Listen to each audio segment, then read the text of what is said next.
Good morning. My name is Barry Boyd. Today I'm going to discuss with you all off-duty education options for the U.S. Navy.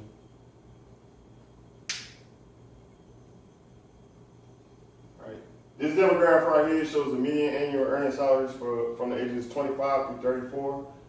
Got it from the Institute of Science of Education. It shows the annual salaries up to 2012 for master's or higher degrees. The bachelor's degree averaging out at $50,000, and then also the high school completion averaging out at $30,000. Right. I want to point this out to you that there's a $20,000 gap difference between the high school diploma and the bachelor's degree, which roughly equates to the price of a small car. And imagine making that much money every year in difference and being able to purchase a small car every year. You can have 30 Dodge Darts in your driveway at some point by the time you retire. There are many forms of financial aid for active duty Navy.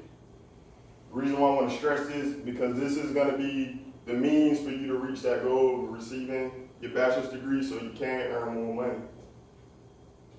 Tuition assistance, post 9/11 GI Bill, Yellow Ribbon programs are three that are military exclusive. Scholarships, grants, and loans are more conventional, and they do apply to military and people that are not in the military.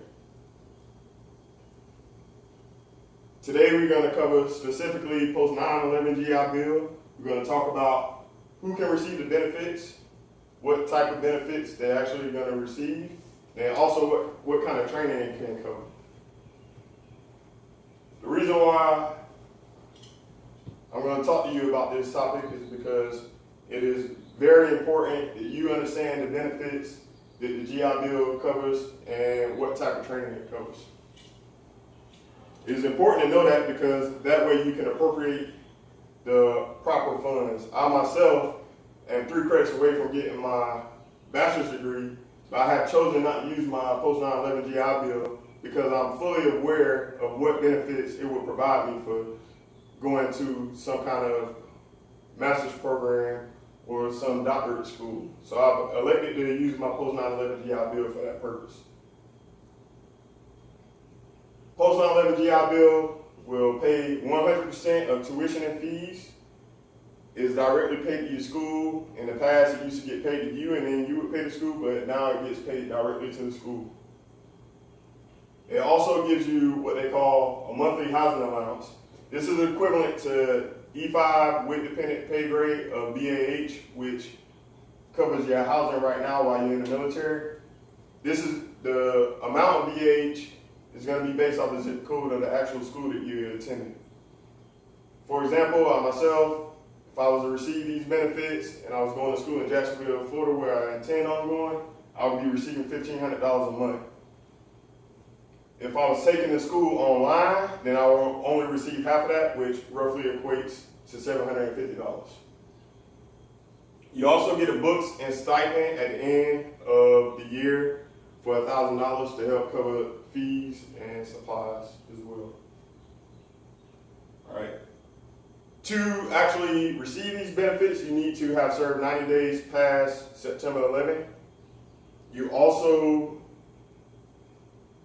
For those who haven't served 90 days past 9/11, if you served up to 9/11 and then at least 30 days after 9/11, then you may qualify for these benefits as well. All right, based on your amount of time served, you get a percentage of GI Bill coverage. So I'm in a room right now with a lot of senior enlisted people. So you all will receive 100%, but if somebody was possibly on active duty reserves that went active at some point, you may only qualify for 40 to 50% based off the time that you actually served on active duty. Types of training covered by the post 9/11 GI Bill cover vocational technical training. You also have tuition assistance, cooperative training, flight training, and a load of other stuff listed here. The reason why it's important to know this because it doesn't just mean that they will only pay for conventional schools, i.e. bachelor's degrees or master's degrees. They pay for other programs as well. So if you wanted to become a welder and you wanted to get training to become a welder, they'll pay for that stuff too. The last thing I want to talk about is actually transferring your benefits. This is an added feature with the post 9/11 GI Bill.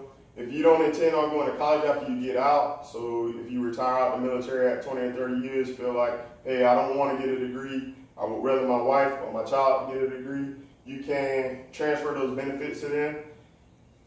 As long as you have served 10 years in the Navy and you also meet the requirements for the post 9/11 GI Bill, right?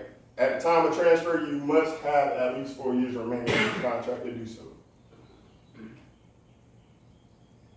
Summary and review. Today I wanna just rehash some of the things we talked about. I talked about who can receive the actual benefits. I also talked about what benefits are covered under the GI Bill and also what type of training is covered under the GI Bill. Again, to put this in clear view, those benefits can equate to roughly $18,000 a year in additional funds that you may not have received before, and it makes it the post 9/11 GI Bill advantageous. Are there any questions about the post 9/11 GI Bill? All right. Thank you for your time. Hopefully you learned something that you will be able to take with you for the rest of your career. Thank you.